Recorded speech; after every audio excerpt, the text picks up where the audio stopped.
Ashamaa Kafuunee akka hordoftaa fi daawwattoota qaroo miidiyaa kan biyya keessaa fi biyya alatti argamtan hundi keessanuu nageenyi keenya bakka jirtanitti sinaa ga'u jecha qaroo miidiyaarraa oduu guyyaaf qindeeffadhee isinitti hima oduu waliin kan isin faana turu ammisaraa bayaanii. Buufanni doonii seeraan ala qabamee dhimma yeroo ta'ee malee deebi'uun isaa hin oolu jedhan itti aanaan ajajaa humnaa galaana diimaa Itoophiyaa Kumaandar Taganee Lataa. Buufanni doonii seeraan ala qabame dhimma yeroo ta'ee malee deebi'uu isaa hin oolu jedhan itti aanaan ajajaa humnaa galaana diimaa Itoophiyaa Kumaandar Taganee Lataa. Itti aanaan ajajaa humnaa galaana diimaa kuni gaafii buufata doonii Itoophiyaa deebi'uun Itoophiyaa fi gaanfa Afrikaaf iddoo guddaa akka qabus ibsaniiru. Itti aanaan ajajaa humnaa galaanaa kun immoo gaafiin buufata doonii Itoophiyaa deebi'uun Itoophiyaa fi biyyoota gaanfa Afrikaa iddoo guddaa akka qabus ibsaniiru. Itti aanaan ajajaa kun ibsa kana kan kennan Onkolleessaa 8 bara 2018 waltajjii marii yuunivarsiitii Samaratti mata dureen isaa walabummaa tarsiimoo sirna bishaanii fi lamaan walabummaa tarsiimoo Itoophiyaa walitti hidhamiinsa laga Abbayyaa fi galaana diimaa fi gahee tarsiimoo naannoo Affaar jedhuun geggeeffame irratti himaniiru. Itti aanaan ajajaa humnaa galaanaa akka jedhanitti dhimmi buufata doonii ajandaa mootummaatti dhiyaatee jiras jedhaniiru. Itti aanaan ajajaa humnaa galaanaa kun yeroo dhiyoo asitti jijjiiramni ji'oopoliitikii naannoo galaana diimaa keessatti mul'achaa jiru Itoophiyaa irratti dhiibbaa kan hin geessine ta'us ibsaniiru. Dhimmi galaana diimaa inni bal'inaan hin kaasne jalqaba yeroo irraa eegalee ajandaa biyyoolessaa olaanaa akka ta'uufis humna socho'uun nurraa akka eegamus hubachisaniiru. Fedhiin loojistikii saffisaan guddachaa dhufuunis dhimmichaafis sababa tokko ta'us akkaniiru. Akka itti aanaan ajajaan kun jedhanitti sababni karaa galaanaatiin barbaachisu kan biraan biyyootni xixiqqaan hanga guddaa garuu maqaan isaanii hin ibsame buufata waraanaa naannichatti ijaarus ibsaniiru. Kanaafuu rakkooleen naannichatti buufata waraanaa jiraachuunis fiduufis qophii dantaa biyyoolessaa biyya keenya eegsuufis xiyyeeffannoo gochuun yeroo barbaachisu ta'e irratti geenyeerras jedhaniiru. Hidhattoonni finxaaleyyii kan godina Shawaa Lixaa aanaa Noonootti uummata jumlaan duguggaa sanyii irratti raawwachaa jiraachuus himameera. Jiraattonni yaada isaanii kennan hidhattoonni finxaaleyyii kun kanaan dura mana cidhaa haleellaa uummata cidhaa irratti raawwate nama 40 jumlaan fixus yaadachisaniiru. Gaafa mootummaan otummaa warra haleellichaa raawwatee beeku tarkaanfii fudhachuu dhiisus dubbataniiru. Qubsumaa hidhattoota finxaaleyyii kana achuma aanaa Noonnoo godina Shawaa Kibba Lixaa aanaa Ammayyaa godina Guraagee aanaa Ambashaa keessattis ta'us himaniiru. Mootummaan finxaaleyyii kana duguggaa sanyii hojjetan kan jedhan immoo jiraattonni warra kana jalqabaa kana leenjisee hidhachiisas mootummaa naannichaa ta'us dubbataniiru. Waraana mootummaatiin nu waliin taatanii nageenya hawaasa keenya naannawa sana qubatee jiru akka eegdan jechuunis ibsaniiru. Kana malees humni finxaaleyyii naannoo Amaaraa madhee achitti ijaarus himaniiru. Wanti kun rakkoo hamaa irra deddeebiidhaan uummata irraan gahuu kan dubbatan immoo jiraattonni mootummaan naannoo Oromiyaa dhimma kana waaraan akka furu itti watwaataa turreera. Mootummaan immoo beekaatuma gurra isaa cufatee jiras jechuunis himaniiru. Kanaan dura immoo warra mana cidhaa irratti haleellaa raawwateen uummata fixeen otoma beeku mootummaan naannoo Oromiyaa itti gaafatamummaa otoo hin fudhatinis hafeera. Jiraattonni kun eessa akka buufatanis jiraattonni otoma beeknu dhiisnee kan jedhan immoo jiraattonni warruma kanatu halkanis edas dhufee uummata julmaan fixee jiras jedhaniiru. Akka isaan haleellaa raawwachuuf jedhan odeeffannoo arganneen mootummaan himannaa kana kan jedhan immoo jiraattonni immoo mootummaan iyyannoo keenya dhagaheetumaan nu jalaa callise jechuunis dubbataniiru. Haleellaa halkan raawwatame erga uummanni dhume qe'een uummata barbadaa'e booda immoo guyyaa itti aanu guyyaa walakkaa booda raayyaan ittisa biyyaa erga dhufe immoo jiraattonni achi jiran hundi isaaniitu barbadaa'us himaniiru. Raayyaan ittisa biyyaa hooggantootaa fi miseensota fannoo irratti tarkaanfii fudhachuu beekseera. Raayyaan ittisa biyyaa naannoo Amaaraa godina Goojjam Lixaa, Goojjam Kaabaa fi godina Hawwii keessatti sanbata xiqqaa duula garee finxaaleyyii irratti gaggeeffameen hooggantoota fannoo dabalatee hidhattoota 48 ajjeesuu fi 40 immoo madeessuu beekseera.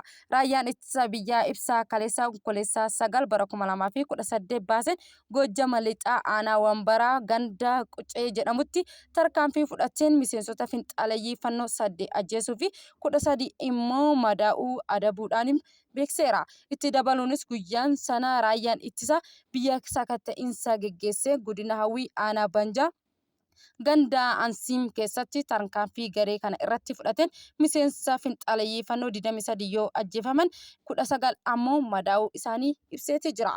Raayyaan ittisa biyyaa biyyattii kun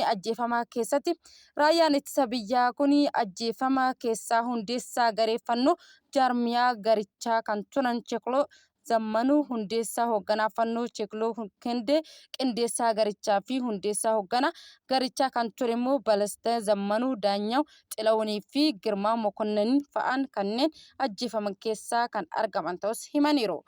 Ibsichitti dabaluudhaan guyyaan walii wal fakkaatu godina Gojjam Kaabaa keessatti naannawa aanaa Bahardar ganda Daayinamaaram keessatti hooggantoota finxaaleeyyii 17 du'aan adabuu isaa 8 immoo madaa'uu beekseeti jira. Paakistaan Itoophiyaa keessatti dameewwan baankii fi kanneen biroo irratti investi gochuu akka barbaaddu gabaafame.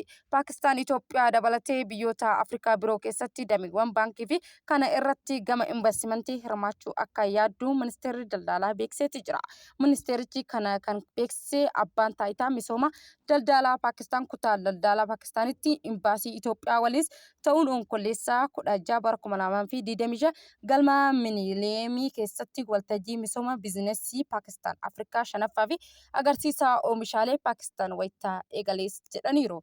Ministeerri daldalaa Paakistaan Jamal Kamal kana sirnaan kanarratti haasawa taasisaniin Afrikaan qabeenya bal'aa humna namaa fi humna anniisaa haaromfamuu danda'u qabdu. Gara fuulduratti immoo bakka adda duree akka taatus kan taasisu ta'us ibsaniiru. Kanaafis immoo Itoophiyaan biyya ijoo ta'us eeraniiru. Kanumaan immoo wal qabatee biyyi isaanii Itoophiyaatti meeshaalee qorichaa fi yaala industirii baankii daldalaa dijitaalaa ijaarsaa fi enerjiidhaan akkasumas immoo qonna irratti bobba'uuf fedhii akka qabdu ibsaniiru.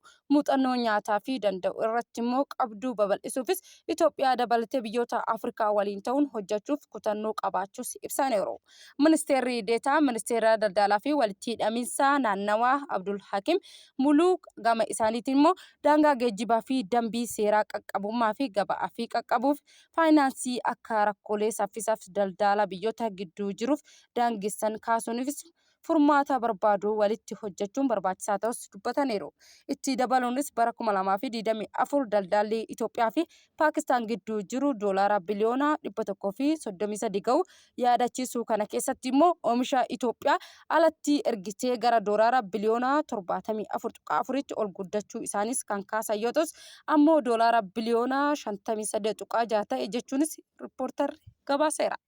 Muuziyeemiin beekamaan Paaris keessatti argamu saamamuun himameera. Namoonni eenyummaa isaaniitiin hin beekamne muuziyeemii Leevar Paaris muuziyeemii gurguddoo addunyaa keessaa tokko kan ta'e meeshaalee turizimii saamamuu jiraachuunis himameera.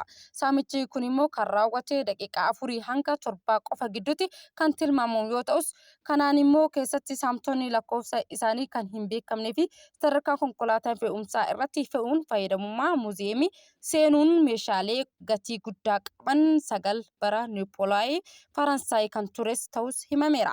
Saamicha yeroo dheeraafis karoorfame jedhamee amanamuufis kana keessatti immoo saamtonni kunneen foddaa muuziyeemichaa cabsuudhaan osoo hin qabamin miliquun ba'uus gabaafameera.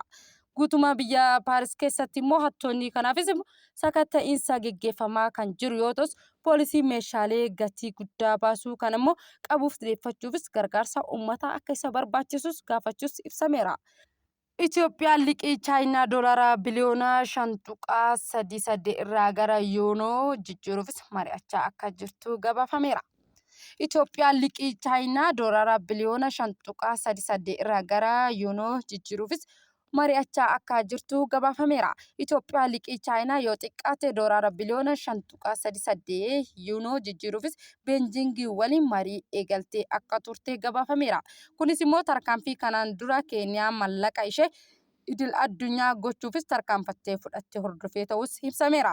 Akka Bloombergiin gabaasetti bulchiinsi baankii biyyoolessaa Itoophiyaa Iyyoob Taqqaaleenyi ji'a darbe daawwannaa Beenjingiif taasisanitti waa'ee jijjiirama liqaa ta'uu danda'u irratti baankii ekspoortii impoortii chaayinaa fi baankii uummataa chaayinaa waliin marii eegaluu isaanis beeksisaniiru.